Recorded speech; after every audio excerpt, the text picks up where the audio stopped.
Bonjour à tous, très heureux de vous retrouver pour un nouveau numéro de VooZoom. On est désormais tout près de la reprise du championnat d'Angleterre maintenant, et donc après avoir parlé de tous nos internationaux qui évoluent dans ce grand championnat, on va aujourd'hui essayer de faire un état des lieux avant la reprise et parler un petit peu justement de tous les enjeux de cette reprise et de cette compétition qui s'étendra donc jusque la fin juillet. Pour ça, il y aura Patrick avec moi. Salut Pat, ça va bien? Bonjour Jean-François, ça va très bien. On est impatient que ça reprenne un plus que quelques jours maintenant. Donc voilà, c'est parfait. Philippe, prêt à Oui, renouer avec le commentaire? seulement, enfin le foot anglais. Voilà. Et puis Christian, qui assurera évidemment à nos côtés comme il le fait depuis de nombreuses années. Et donc, voilà, on sera tous ensemble pour cette reprise. Oui, hâte de recommencer avec vous et de participer au live. Bon, ben voilà, ce qu'on va faire aujourd'hui, donc, c'est qu'on va faire un petit peu un état des lieux donc de cette compétition anglaise. Ce qui est sûr, en tout cas, c'est qu'il y a différents sujets à aborder, et j'ai envie de dire, pour commencer, qu'il n'y a pas un club dans le classement qu'on va voir qui n'est pas concerné par quelque chose. Alors, c'est mathématique, bien sûr, mais on va dire qu'il y a encore pas mal d'enjeux pour cette reprise. À partir du moment où il reste encore 9 matchs pour la majorité des équipes, 10 pour certaines d'entre elles, ça fait quand même 27 ou 30 points à distribuer. Donc mathématiquement, il y a encore beaucoup de possibilités. Je pense qu'il faut dresser un préambule sur notre façon d'avoir dressé ce classement par différents étages. C'est cette fameuse décision concernant l'avenir européen de Manchester City. Qui doit tomber. Il y a déjà eu des plaidoiries cette semaine, mais ça doit tomber plutôt au mois de juillet. La décision, sans doute, finale de suspendre Man City ou pas de 2 saisons, d'une saison ou pas du tout des coupes européennes. Du coup, à chaque fois, ça libérerait une place. Ça libérerait la 5e place pour la Ligue des Champions. Et selon les résultats aussi de la Coupe d'Angleterre, si City va au bout, parce que City est encore en course, ça pourrait rendre la 8e place qualificative. Donc voilà pourquoi, au final, il y a quand même de l'enjeu à peu près à tous les étages de ce classement. Ouais. Je ne sais pas si quelqu'un veut ajouter quelque chose sur ce classement. Disons que pour les équipes qui concernent l'Europa League, on peut quand même préciser peut-être qu'il y a quand même très peu de chances pour qu'elles arrivent à se qualifier parce qu'elles dépendent de deux choses, c'est de leur performance à elles, mais aussi de ce qui va se passer au-dessus et des performances des autres qui vont lutter pour la qualification en Ligue des Champions. Donc, c'est vrai qu'il y a encore un enjeu pour eux, mais il est peut-être un petit peu moindre que pour toutes les équipes qui sont dans la première moitié du classement, on va dire globalement. Ouais. On va reprendre les choses dans l'ordre. On a vu qu'avec 82 points, évidemment, Liverpool file droit vers un titre de champion d'Angleterre. Il court après depuis combien? 30 ans maintenant. Donc, je pense que ceux qui aiment Liverpool, alors je ne sais pas si la fête sera évidemment aussi belle qu'elle aurait pu l'être d'autres années.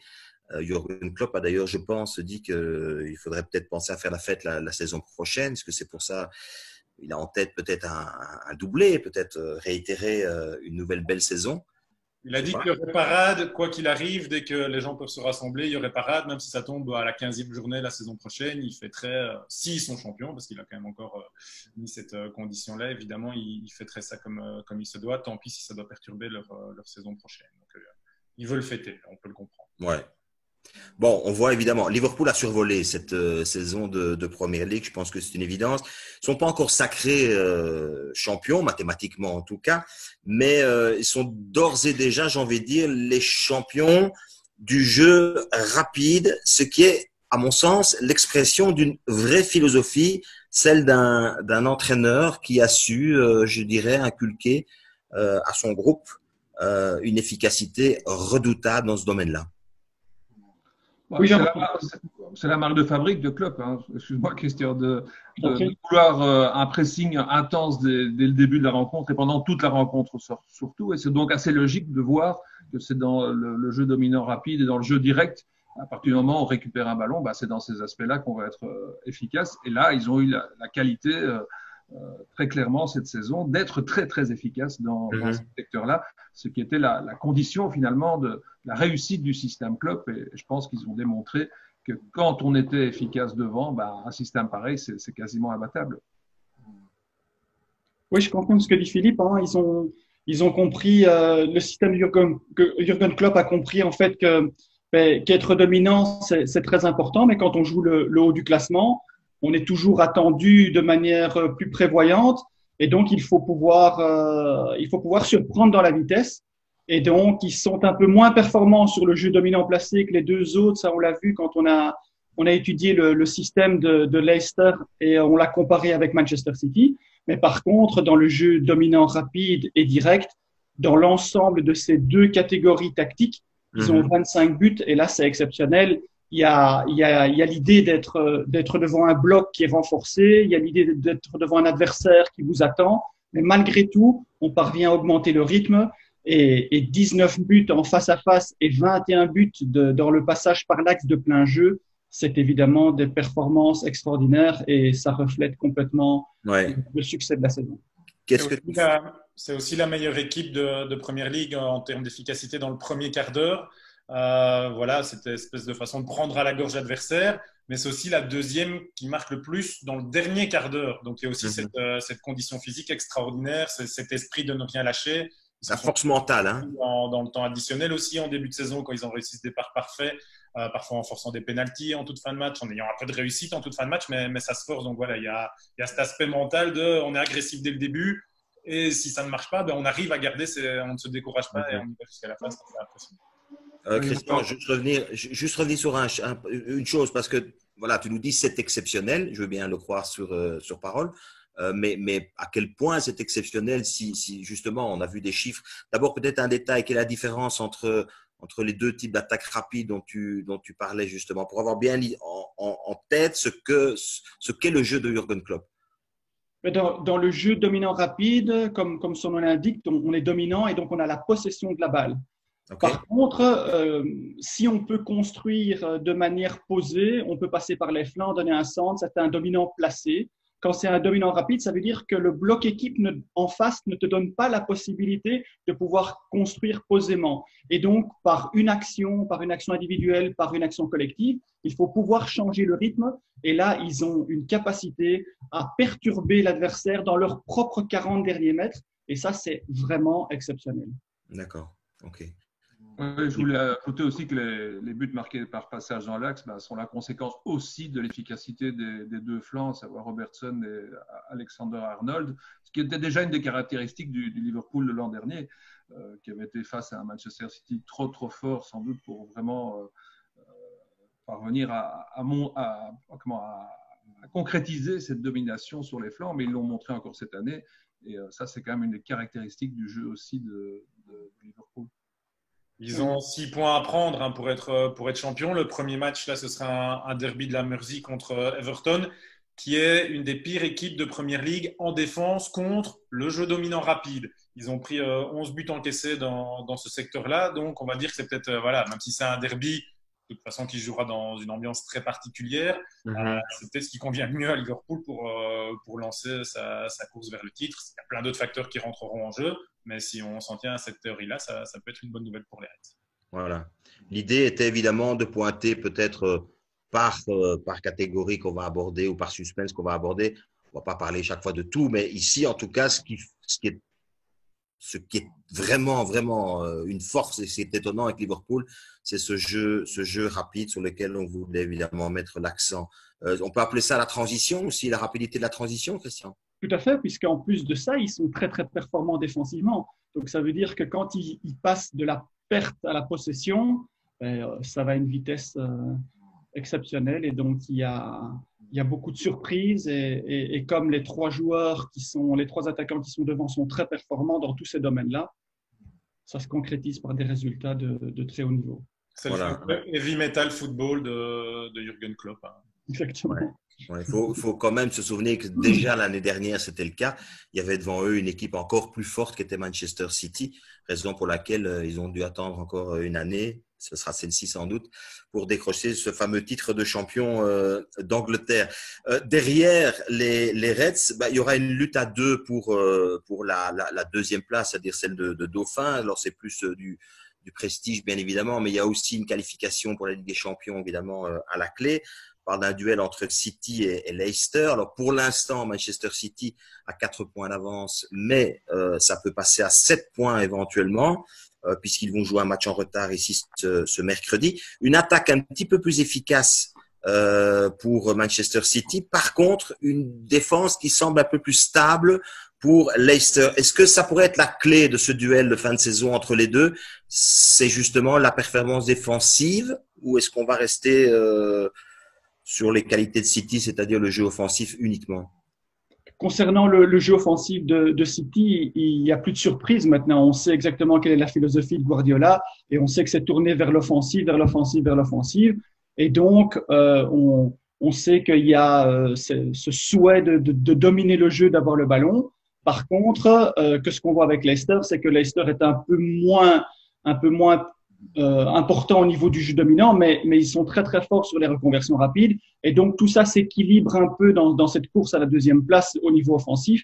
Et donc pourquoi alors ne pas regarder du côté défensif et voir qu'il y a beaucoup de similitudes dans la manière dont ils encaissent les buts, mais est-ce que sur ces 9 matchs, peut-être que c'est peut-être ça qui va faire la différence, sachant que Manchester City, comme on le voit sur l'infographie, est légèrement moins forte dans un domaine, c'est-à-dire les reconversions rapides, justement ce dont on parlait pour Liverpool, et de voir si la mise en place défensive peut les aider à consolider cette deuxième place.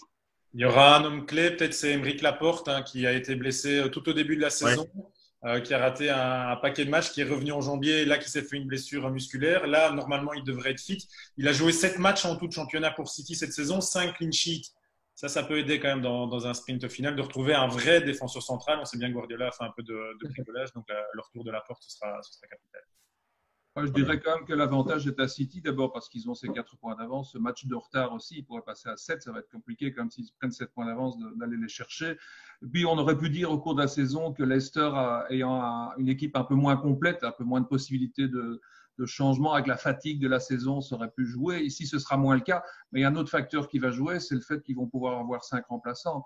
Et du côté de City, je pense qu'ils ont plus de possibilités d'adapter à une situation que Leicester va l'avoir.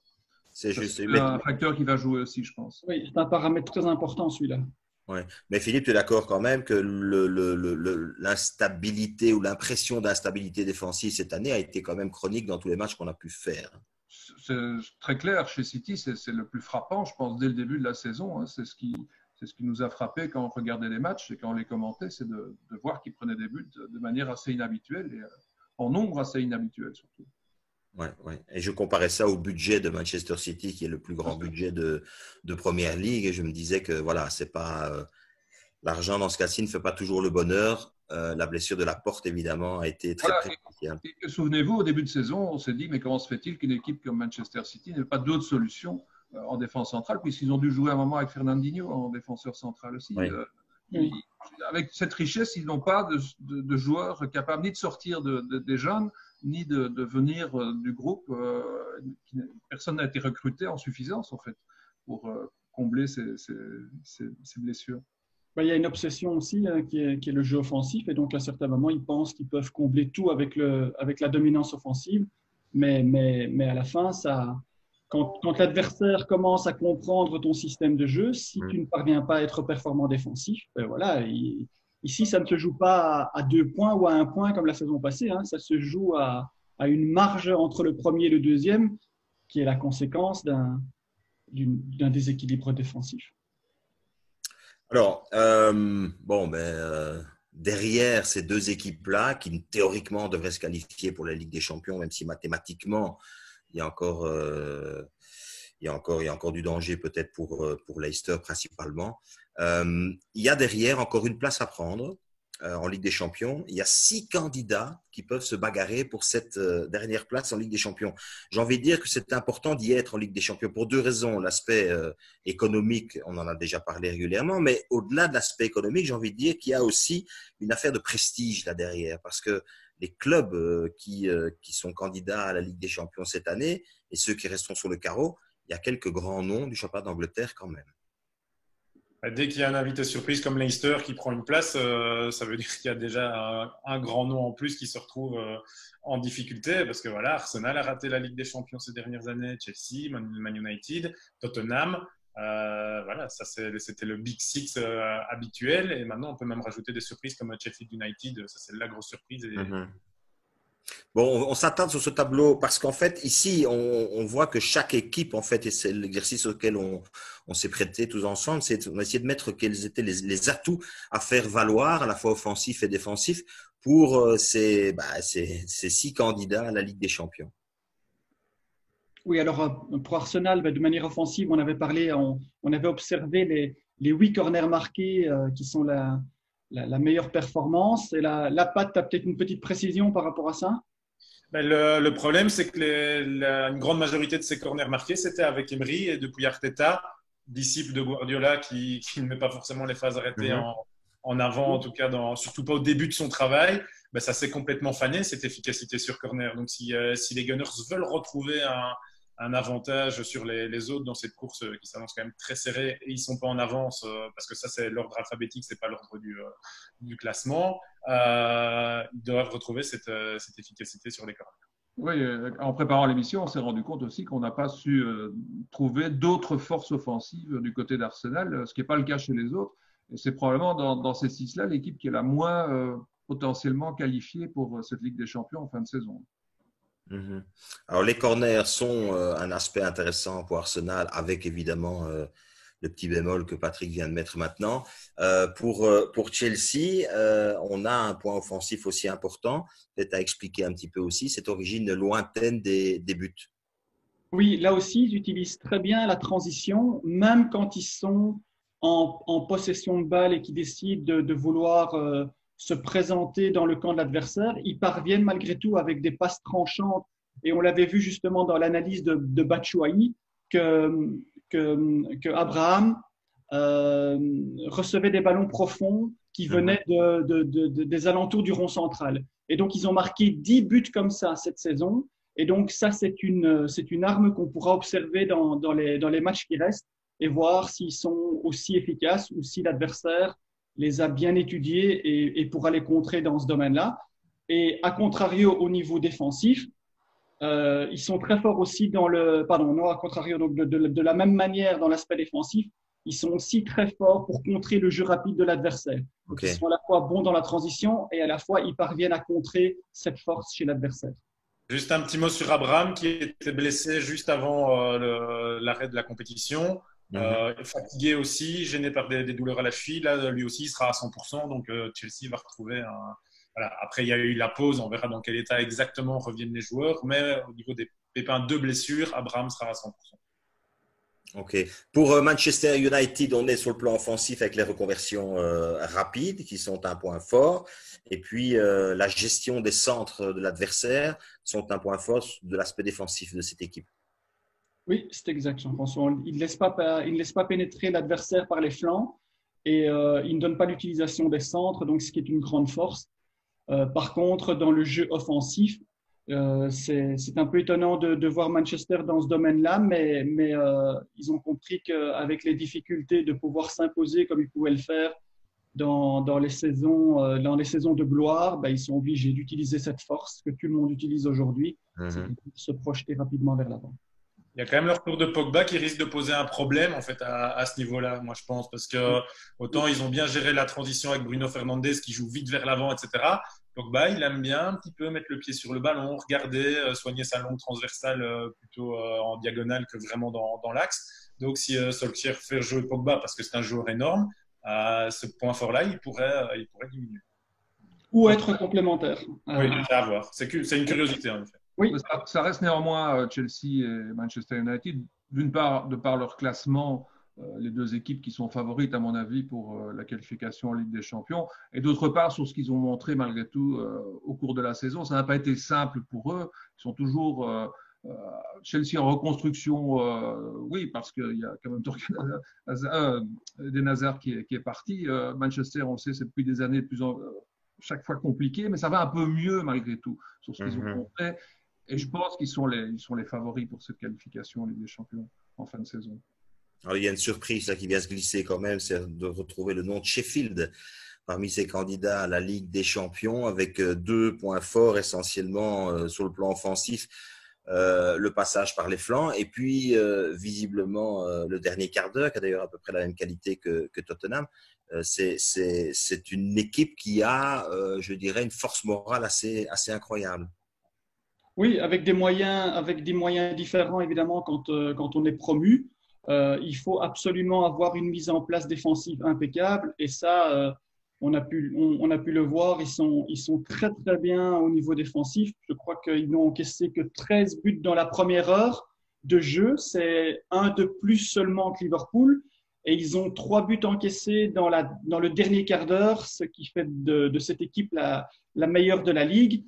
Par contre, au niveau offensif, c'est très classique parce qu'il y a moins de moyens et donc on utilise quelque chose qui a été utilisé depuis toujours, c'est le passage par les flancs et l'utilisation des centres. Mais je dois dire que pour le moment, c'est une très belle surprise. Alors, quand on commente Sheffield, je voulais ajouter une chose, c'est ouais. une équipe très séduisante parce que quand on commente les matchs, on est un peu perdu parfois parce que tous les joueurs participent aux actions offensives et tous les joueurs participent aux actions défensives et parfois dans des positions un peu surprenantes, surtout sur le plan offensif. Alors c'est vrai qu'ils ne marquent pas énormément, mais le fait qu'ils encaissent très peu, je pense que c'est dû à une énorme solidarité qu'il y a dans cette équipe et ça va poser des problèmes. Et on a entendu en fait toute la saison de voir quand est-ce qu'ils vont craquer, quand est-ce qu'ils vont lâcher, ils ne lâchent pas. Et ça serait quand même une très très belle surprise que cette équipe arrive. Ils ont un match de retard aussi, ils pourraient passer 5e en le gagnant. Ils vont être quand même des sérieux candidats à cette qualification en Ligue des Champions, pour autant que la 5e place soit ouverte avec l'absence de City dans les qualifiés. Ouais. Le gros atout de Tottenham, peut-être le retour de Kane. Oui, clair. 11 buts seulement marqués cette saison, pour lui, avec sa blessure, c'est vraiment peu. Et donc, je pense qu'il va avoir envie de pouvoir élever les chiffres rapidement. Et alors, évidemment, il y a le passage par l'axe et les face-à-face justement avec Kane et avec d'autres joueurs comme Min et Deli. Et donc, ça, c'est quelque chose qu'il faudra observer. Je suis curieux de voir cet apport-là et de voir peut-être le sprint final de Tottenham dans les matchs qui restent. Et alors, évidemment, le dernier quart d'heure où ils sont très solides aussi, 5 buts encaissés. Et donc, voilà, ça, c'est les deux qualités. On faudra voir avec quelle défense, parce qu'on ne sait pas encore si ils pourront ou pas avoir une défense. Je sais pas ou alors peut-être qu'il y a eu quelque chose qui est passé que j'ai pas vu, mais on sait qu'il y a un problème toujours avec Vertonghen qui devrait quitter le club, etc. Donc voilà. On ne sait pas Il était en le contrat au 30 juin, mais voilà, on peut faire des avenants au contrat, des prolongations d'1 mois. C'est sur quoi on se dirige pour une majorité des joueurs. Mais là, c'est de la négociation. S'il y a des joueurs qui disent non, moi, j'arrête le 30 juin parce que j'ai pas envie de me blesser pendant 1 mois avec vous et que j'aurais du mal à retrouver un club derrière. Voilà, mais je pense pas que ce soit le cas de Vertonghen. Lui, c'est un des mieux engagés, je pense, pour prolonger d'un mois. Voilà, et on termine. Et aussi avec un José Mourinho qui est quand même sur des charbons ardents depuis qu'il est arrivé à Tottenham, parce que ça ne se passe pas du tout comme dans les autres équipes qu'il a entraînées avant cela. Ils encaissent beaucoup trop de buts.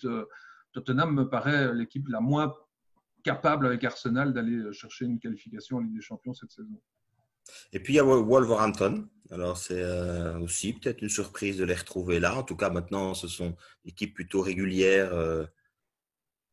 Et la promotion, il y a 2 saisons. L'année passée, un très très bon classement. Cette année, une confirmation. Et donc voilà, une recette qui marche, c'est la reconversion rapide. Donc aussi avec des moyens un peu moins élevés que les ténors, mais malgré tout, on utilise les forces qui permettent d'équilibrer offensivement, c'est-à-dire la reconversion rapide. Et alors surtout, une dernière demi-heure défensive exceptionnelle, avec 5 buts encaissés dans la dernière demi-heure, et encore, ce n'est que dans le dernier quart d'heure. Donc ça veut dire qu'entre la 60e et la 75e minute, c'est la seule équipe de Première Ligue qui n'encaisse pas. Donc on va voir comment est-ce qu'ils vont gérer et comment toutes ces équipes aussi vont pouvoir, je vais dire, remettre les compteurs à zéro parce qu'il y a eu une nouvelle préparation. Ceux qui étaient fatigués ont eu le temps de récupérer. Donc ce serait intéressant d'observer quelles étaient les performances en début de saison de toutes ces équipes, celles qui démarraient très vite ou celles qui démarraient lentement, et de voir comment elles se sont adaptées après cette période importante de repos. Je disais tout à l'heure que ceux qui ne seront pas en Ligue des Champions auront de grandes chances probablement d'être en Europa League. Donc le groupe suivant d'équipes dont on va parler, j'ai envie de dire que ce sont des équipes qui peuvent encore mathématiquement rêver à l'Europa League. Pour autant, je pense quand même que on peut aussi les appeler ces équipes du ventre mou du classement qui n'ont plus vraiment aujourd'hui tout un objectif extrêmement clair. Néanmoins, on va rapidement en parler quand même parce qu'on avait envie, au travers de toutes ces équipes-là, d'au moins montrer un visage, ce qui permettra peut-être d'identifier ces équipes autrement. Mais enfin, les joueurs décisifs dans chacune de ces équipes, ceux sur lesquels ils vont s'appuyer pour essayer de bien terminer cette saison. Oui, alors ce qui est très intéressant parmi, donc on a pris les meilleurs buteurs de ces équipes et en observant les performances de tous ces joueurs, je remarque une chose commune, c'est qu'il n'y a aucun de ces joueurs qui a marqué un but sur penalty cette saison. Et donc ça c'est très surprenant en étant à la fois meilleur buteur d'une équipe moyenne et de ne pas avoir marqué de but sur penalty. Et voilà, donc je te laisse Patrick peut-être prendre le relais. Ben, pour Burnley, c'est Chris Wood qui est blessé. Il s'est blessé le 5 juin avec une douleur dans la région du tendon d'Achille, donc on est un peu inquiet du côté de Burnley. Pour Palace, Jordan Ayew qui Palace reste sur 3 victoires, 1-0 je pense de suite, et Ayew il a marqué dans les 2 derniers matchs le but de la victoire. On a décrypté Benteke, Benteke était titulaire aussi récemment, donc voilà, on espère que Benteke monte aussi en puissance et puisse aider Ayew à porter Palace le plus haut possible. Ce serait bien pour eux. Ensuite, Phil, il y a le duo Richarlison Calvert-Lewin qui carbure bien. Par contre, là, c'est 2 joueurs au-dessus des 10 buts à Everton. Je crois que tu as eu l'occasion de souvent les commenter. C'est un duo qui est bien monté en puissance au fur et à mesure de la saison. Ouais, Everton, c'est une équipe qui est potentiellement, dans cette fin de saison, la plus apte à aller chercher une qualification d'Europa League. D'abord parce qu'il y a ces 2 buteurs et qu'il y a quand même un système dans l'équipe qui a peut-être pas très bien fonctionné dans la première moitié, mais ça a été de mieux en mieux. Alors qu'avec les autres équipes, à l'exception peut-être de Southampton, où ça c'est encore un cas particulier, ça a été plutôt l'inverse, surtout pour Crystal Palace, qui à un moment donné était parmi les 4 et 5 premiers dans le début du championnat, il faut s'en souvenir. Mais ils marquent tellement peu, sont tellement peu efficaces offensivement que ça devient très tendu quand même pour aller chercher quelque chose. Southampton, c'est encore un autre cas parce que c'était la catastrophe. Souvenez-vous, ils avaient pris un 0-9. Je me souviens d'avoir commenté ce match face à Leicester. C'était incroyable. Ils prenaient pas un point à domicile pendant je ne sais plus combien de semaines. C'était totalement incroyable. Et finalement, complet retournement de situation à partir du mois de décembre à peu près, où finalement, ils sont encore potentiellement capables d'aller chercher éventuellement une qualification, et surtout avec un buteur qui est apparu tout d'un coup, Danny Ings, qui est à 15 buts et qui est presque encore en compétition pour le classement du meilleur buteur. Donc, Southampton, c'est vraiment une grosse surprise, quoi. Ils n'ont pas licencié leur coach, alors que c'était la cata. Ils l'ont même prolongé, il a prolongé. Voilà, ça c'est vraiment un cas particulier, je trouve assez sympa dans un monde du football où généralement les coachs payent quand même les pots cassés assez rapidement, surtout en Angleterre. Là, ils ont fait un autre choix, c'est bien, je trouve. C'est sympa cette équipe de Southampton, j'espère que ça va bien se terminer pour eux. Et puis, John Joe Shelby de Newcastle, et ses 5 buts, ça résume à lui seul, et c'est pas de sa faute parce que c'est un milieu de terrain qui bosse, et 5 buts pour lui c'est normal, mais c'est le néant offensif de Newcastle. Hein. Et derrière lui, ça m'a pas comme s'il y avait 5 joueurs à 5 buts. Derrière lui, les buteurs de l'équipe, c'est Saint-Maximin et Almiron, 2 buts chacun. Donc offensivement, c'est le néant total chez les Magpies. Bon, après ces équipes-là, qui c'est vrai, ont une petite chance encore de décrocher l'Europa League, qui doit quand même aussi avoir, pour certaines d'entre elles, un petit œil derrière mathématiquement. Voilà, elles ne sont pas toutes encore sauvées. Mais on va parler de relégation. Je pense que là, il y a un suspense énorme pour la relégation. Il y a 3 équipes qui vont basculer et il y a 6 équipes qui sont concernées. Alors, on passe par ce tableau des candidats relégables. Avec là aussi, on a essayé d'identifier les choses sur lesquelles il faudra être efficace et prester d'ici la fin de saison pour essayer d'éviter cette relégation? Ouais, il est clair que quand on joue le bas du classement, c'est qu'on n'a pas réussi à s'imposer offensivement, généralement de plein jeu. Et donc, on doit se reposer sur quelque chose sur lequel tout le monde peut être efficace, c'est-à-dire les phases arrêtées. Et donc, on a pris le bilan des phases arrêtées offensives, le bilan des phases arrêtées défensives, et alors surtout, cette capacité à ne pas craquer et à rester fort en fin de match. Et donc, lorsqu'on l'observe sur la première ligne avec les phases arrêtées offensives, ça se démarque très facilement. les 3 derniers sont les 3 qui ont marqué le moins sur phase d'arrêté offensive. Et notamment Norwich avec 4 buts. Avec ce bilan-là, rien qu'avec ce bilan-là, il est impossible de se maintenir en première ligue. Donc, ce bilan-là doit ou augmenter, même doubler, même, je veux dire, pratiquement tripler, ce qui est pratiquement impossible pour les matchs qui restent. Mais sinon, ils sont condamnés dans ce domaine-là. Sur la deuxième ligne, avec les phases arrêtées défensives, ben, c'est la manière à être performant sur une phase à l'arrêt. Et là aussi, on voit que les 3 derniers du classement sont les 3 plus mauvais, sont les équipes qui encaissent le plus dans ces domaines-là. Donc, il y a une certaine logique qui ressort dans ce tableau. Et par rapport aux buts, les buts encaissés en fin de match, ben là aussi, à part Norwich qui est à 11, mais ça reste une performance moyenne, ce n'est pas une bonne performance. Et on voit que Watford et Aston Villa sont aussi les plus mauvais dans ce domaine. Donc, les 3 plus mauvais sont pratiquement les 3 plus mauvais dans les 3 domaines. Donc, pour eux, ça va être très dur s'il n'y a pas une amélioration de ce côté-là. Avec juste peut-être un bémol concernant Watford, où ces chiffres-là sont plombés très certainement par le début de saison qui était complètement catastrophique sur le plan défensif en tout cas, parce que depuis que Pearson est arrivé, ils n'ont encaissé que 14 buts, ce qui les met 7e défense de Premier League sur la période de l'arrivée de Pearson à maintenant. C'est mieux que Tottenham, c'est mieux que Leicester, c'est mieux que Chelsea. C'est au même niveau qu'Everton et c'est jamais que 2 buts encaissés en plus que City. Donc voilà, il y a eu des progrès défensifs du côté de Watford. Tous les problèmes ne sont pas résolus, ils sont encore clairement menacés, mais la tendance Pearson est d'avoir corrigé certains aspects défensifs des problèmes de Watford. Ouais, c'est une bonne remarque, je pense. Bon, d'un autre côté, Norwich, ça va être quand même très très compliqué pour eux de s'en sortir. D'abord sur ce qu'ils ont montré cette saison. Ensuite, ils n'ont que 21 points. Ils sont quand même les plus mal lotis au niveau des points. Ça va être très, très compliqué. Brighton, qui est en tête dans notre classement en termes de faiblesse, a un autre problème, c'est que sa fin de saison va être très, très dure en termes de rencontres à aborder. Ils vont jouer on l'avait vu quand on avait fait le sujet sur ça. Ça va être compliqué pour eux. Ils vont devoir vraiment se battre pour s'en sortir. Et je dirais, moi, je mettrais quand même dans les gros dangers Bournemouth, malgré tout aussi, parce qu'ils ont fait une saison très compliquée.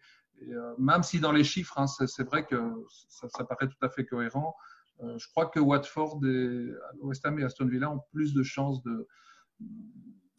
globalement de s'en sortir. Mais c'est mon avis personnel. Hein, oui, ce sont tes pronostics, Philippe, pour cette fin de saison. Bournemouth a un calendrier, Brighton a un calendrier démentiel de fait, on l'avait dit pour Trossard. Bournemouth, sur la fin de saison, ils vont jouer à déplacement ou au domicile, quasiment peu importe. Hein, on voit ce que ça donne en Bundesliga, mais ils vont jouer chez les Wolves, à United, contre Tottenham, contre Leicester et à City. Voilà, c'est bonne chance à eux aussi, parce que ce sont toutes des équipes qui seront en lutte pour la Ligue des Champions, pour la Ligue des Champions ou pour l'Europa League pour Tottenham, mais ce sera quand même très important aussi. Donc pour Bournemouth et Brighton, ce sont les calendriers les plus difficiles de ces équipes menacées. Ben voilà, on a essayé de donner quelques clés pour cette fin de saison et dans tous les enjeux de cette compétition. On verra, il y aura du suspense évidemment jusqu'au bout. J'ai envie de terminer en disant que il y a déjà ce mercredi 2 duels extrêmement importants qui vont se disputer, notamment une rencontre entre Manchester City et Arsenal, parce qu'on sait que si Arsenal crée la surprise à City, le titre pourrait déjà se jouer pour Liverpool, je pense, dès le week-end, hein, c'est ça, je me trompe pas? Oui, c'est ça, à Everton. À Everton. Donc, mais voilà, pour rapidement parler peut-être et pour nous mettre l'eau à la bouche encore un petit peu plus, on a ce premier rendez-vous de mercredi. Ça remettra tout le monde à niveau avant de commencer la journée de vendredi. Un petit mot peut-être sur ces 2 premiers duels de mercredi.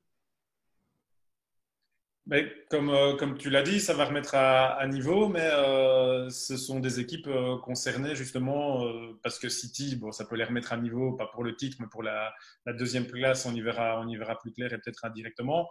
L'autre match entre Sheffield United, la bonne surprise qu'on a envie de retrouver et de voir ce que ça donne, face à Aston Villa qui joue son maintien. Donc ce match-là, l'enjeu de ce match-là était plus important que l'enjeu du City Arsenal.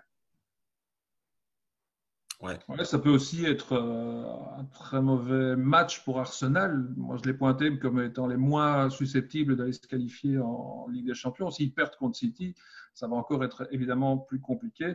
Et là, moi, j'attends aussi une confirmation quand même de Sheffield et de ses ambitions pour la fin de saison, ce qui va évidemment pas faire les affaires d'Aston Villa. Christian, un dernier mot? Moi, je suis très curieux de voir ce que j'évoquais un peu plus tôt, c'est-à-dire de voir les équipes qui reprennent en fait comme si c'était un début de saison, avec une préparation physique, avec une fraîcheur.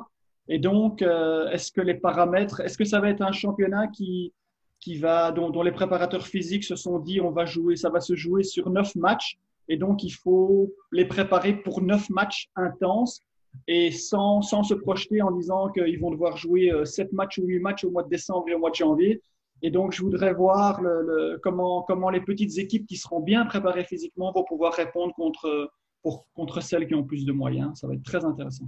N'oublions pas la donnée Ligue des Champions pour City, c'est l'objectif total, la victoire en Ligue des Champions qui se jouera au mois d'août. Ouais. Eux auraient décalé leur préparation pour atteindre un certain pic de forme. Ah oui, tout à fait. Après, c'est pas impossible non plus vu qu'ils n'ont plus grand chose à jouer en championnat vu l'écart pour le titre et leur avance sur les autres prétendants à la Ligue des Champions. Et surtout voir si Arteta va pouvoir à bien assimiler le système de Guardiola, ou alors peut-être que c'est Arteta qui a fait le système de Guardiola, et voir s'il va pouvoir le contrer dans ce match-là. Ça va être très intéressant le duel entre les deux coachs. Voilà, 2 rendez-vous donc mercredi déjà pour remettre tout le monde à niveau, les retrouvailles entre Guardiola et Arteta. Il y aura de toute façon, et on l'a vu ici dans cette émission, il y aura des enjeux quasiment à toutes les rencontres qui se disputeront jusqu'à la fin du mois de juillet. Donc, merci à tous les 3 pour cette émission. Je voudrais quand même préciser qu'on va rester avec ce rendez-vous Zoom très régulièrement, justement pour analyser certaines des rencontres clés qui vont se disputer d'ici la fin de saison. Donc voilà, on se retrouvera sur ce modèle-là et on continuera évidemment à mettre en opposition peut-être les modèles de jeu des équipes pour essayer de trouver des clés peut-être pour mieux lire les rencontres d'ici le titre de Liverpool et au-delà même. Hein. C'est tout ce qu'on peut souhaiter aux Reds en tout cas cette saison. Bon, merci à tous les 3 encore. Philippe, on te retrouve très vite aux commentaires. Hein. Je vais donner ça. Voilà. Je peux déjà dire. Je ne sais pas encore quel match. Mais non, mais je peux déjà dire que c'est toi qui fais le match d'ouverture. Donc, voilà. Comme ça, tu sais. Et puis, Christian, à très vite. Patrick, à très, très vite aussi. On reste évidemment au taquet avec Zoom et avec toutes les rencontres qui vont venir. Et vous allez vous régaler d'ici la fin de saison. Merci de nous avoir suivis et retrouvez-nous dès mercredi pour la reprise du championnat d'Angleterre.